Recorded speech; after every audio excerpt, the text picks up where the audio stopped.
Bonjour. Alors aujourd'hui, une exploration en deux temps, si on peut dire. On va d'abord regarder un peu la philosophie culinaire d'un site, Top Marmite, surtout à travers ses deux cofondateurs qui ont l'air d'avoir des approches assez différentes.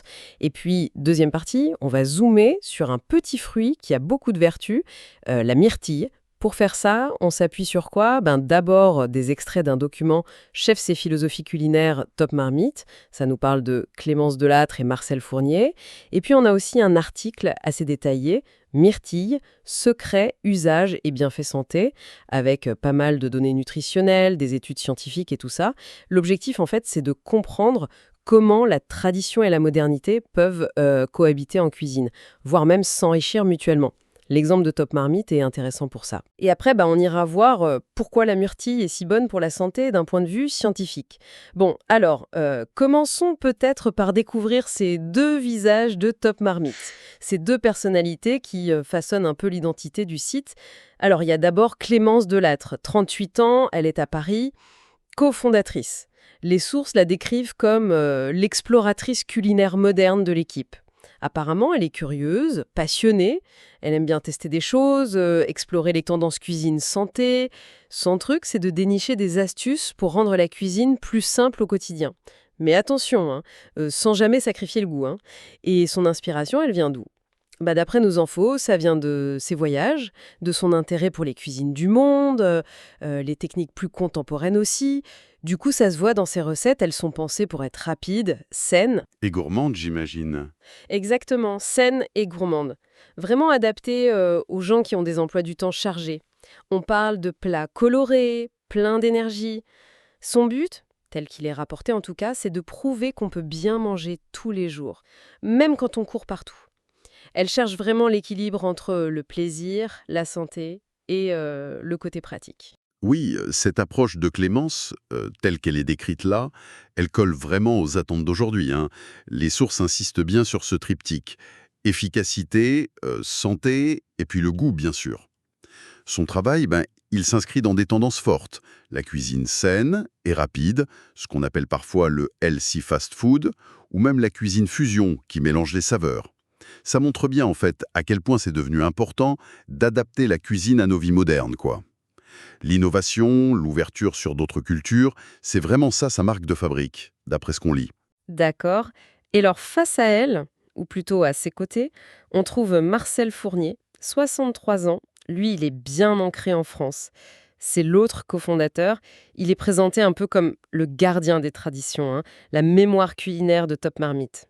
Le document raconte qu'il a grandi avec la cuisine comme le cœur de la maison. L'odeur du pot-au-feu, le gratin du dimanche, la grande table familiale. Son savoir-faire à lui, ça fait plus de 40 ans qu'il pratique et qu'il transmet les recettes traditionnelles françaises. Les sources soulignent son respect des saisons, son attachement aux produits locaux, et puis cette patience aussi, cette lenteur nécessaire pour certains plats qu'on a peut-être un peu oubliés. Mais son objectif, c'est pas de rester figé dans le passé, hein. Il veut transmettre ce savoir-faire, mais en l'adaptant à aujourd'hui. Alors comment? Sur Top Marmite, il propose des recettes authentiques, oui, mais aussi des classiques qu'il revisite un peu. Par exemple, des plats mijotés, mais en version plus légère ou plus rapide à préparer. C'est la complémentarité avec Clémence. Les sources ne les opposent pas du tout. Au contraire, elles montrent comment, sur Top Marmite, tradition et modernité dialoguent, s'enrichissent. Et cette dualité, ça crée une offre très riche, en fait, qui peut plaire à des gens avec des envies, des besoins très différents. Oui, c'est vrai que cette synergie, ce dialogue entre le passé et le présent, ça doit expliquer une bonne partie de leur succès, j'imagine. Cette tension créative, ça doit se retrouver même dans le choix des ingrédients, non? Ah très probablement. Et justement, nos sources nous donnent un exemple parfait qui fait le pont entre les deux approches, la myrtille. C'est un fruit qui, par son côté terroir, traditionnel, et en même temps ses vertus santé bien connues aujourd'hui, il pourrait très bien se retrouver dans une recette de Marcel, comme dans une création de Clémence. Ah oui, c'est bien vu ça. Alors, allons-y, plongeons dans ce que nos documents nous disent sur cette petite baie.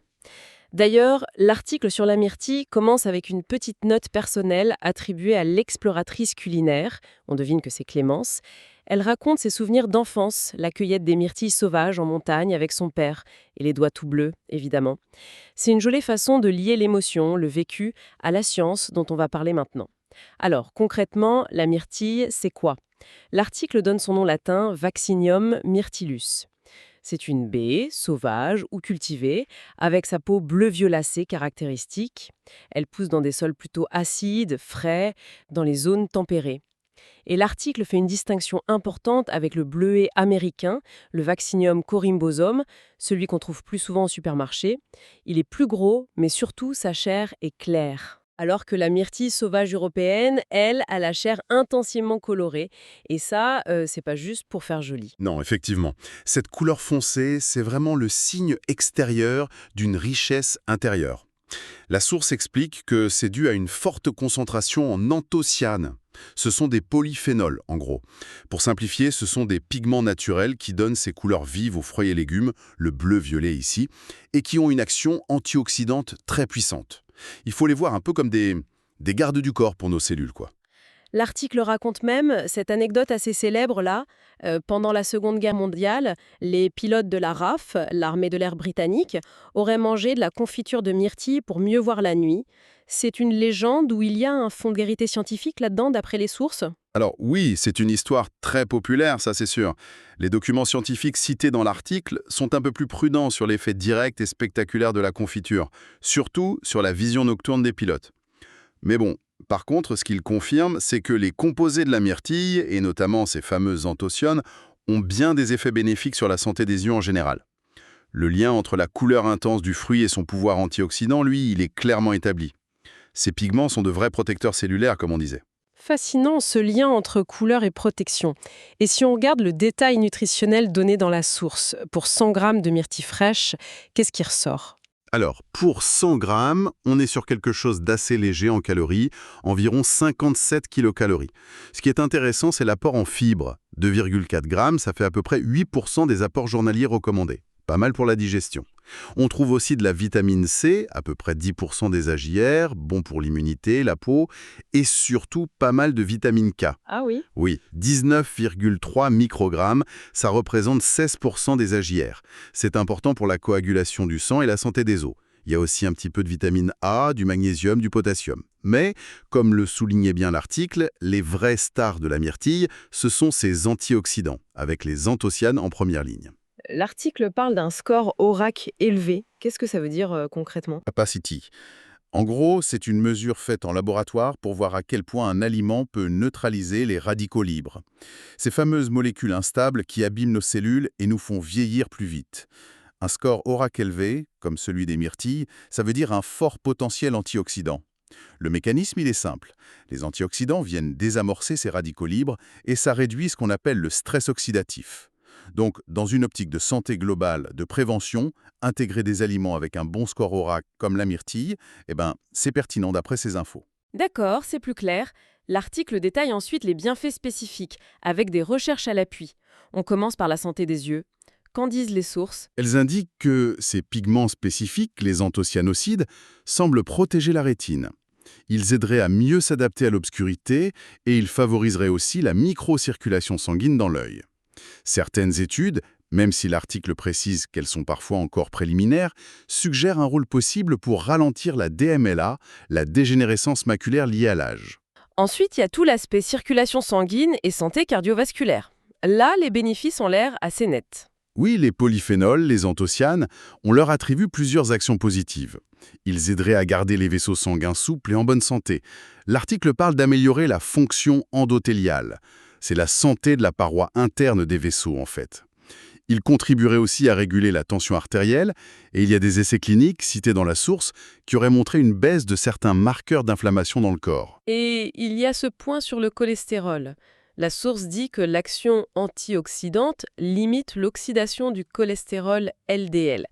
Ça semble important, non?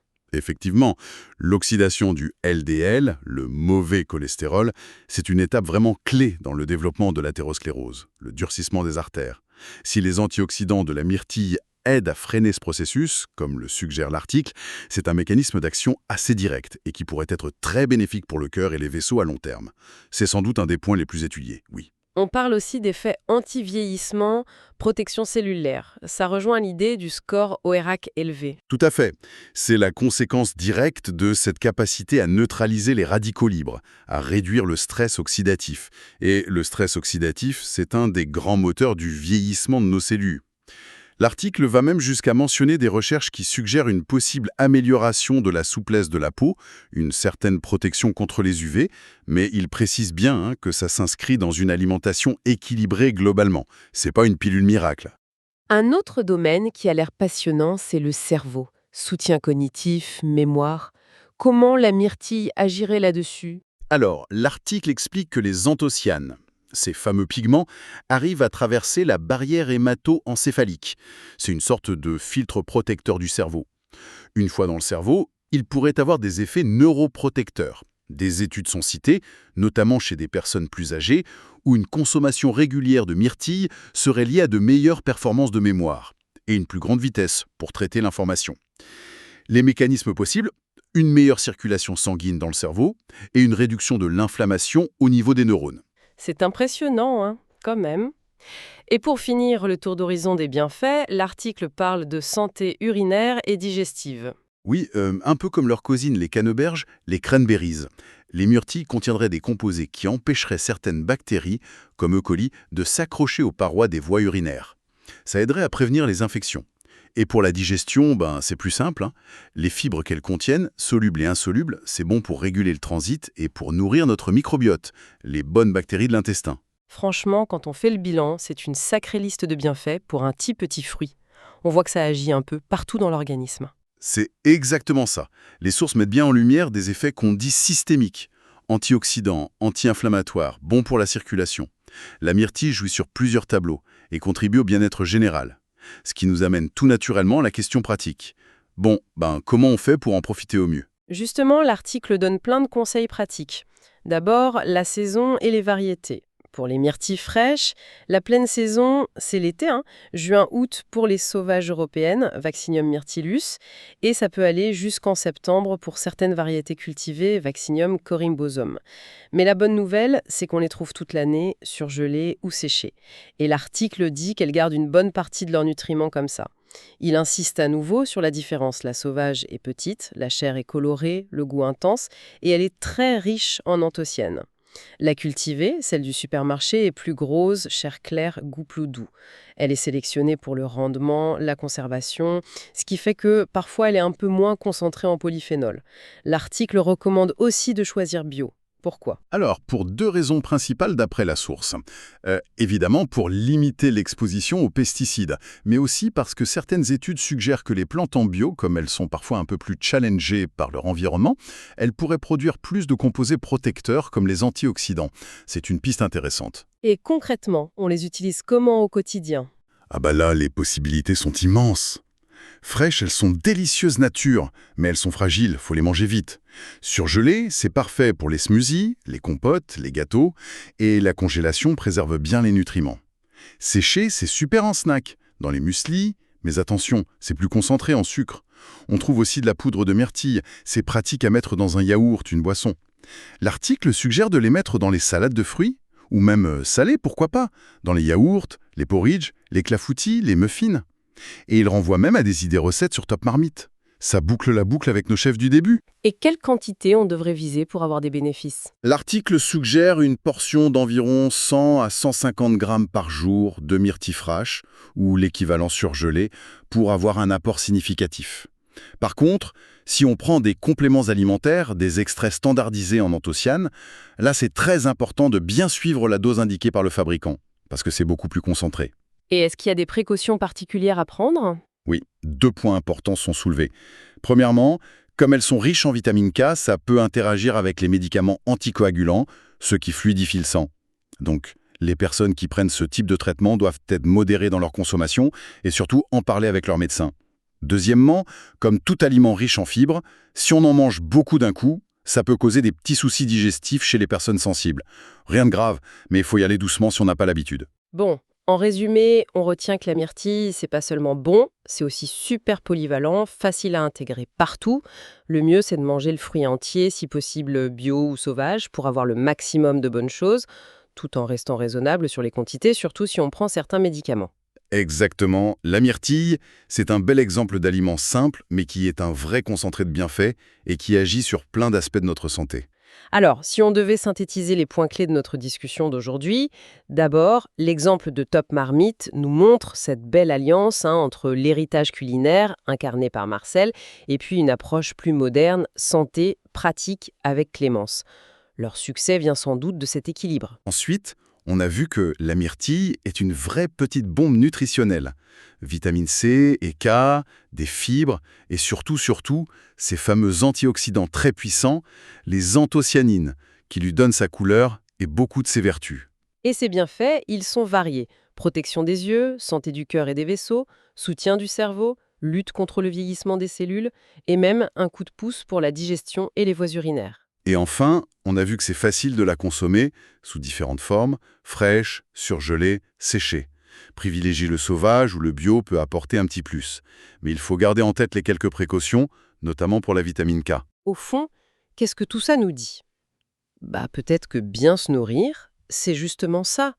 Savoir naviguer entre le respect de ce qui vient d'avant, des traditions, et puis les connaissances scientifiques d'aujourd'hui, pour se composer une assiette qui soit à la fois bonne, qui ait du sens et qui nous fasse du bien. Et juste pour finir, peut-être une petite réflexion qui m'est venue en lisant les sources, c'est cette distinction très nette qu'elles font entre la myrtille sauvage européenne, la Vaccinium myrtillus, petite, intense, très colorée, et puis le bleuet cultivé américain, le Vaccinium corymbosome, plus gros, plus standardisé, qu'on trouve souvent sous le nom de myrtille.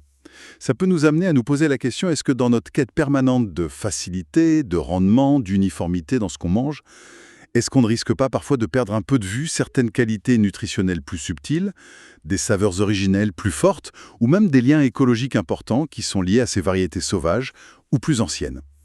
C'est juste une question à garder peut-être dans un coin de sa tête la prochaine fois qu'on croisera ces différentes baies au marché ou au détour d'un chemin.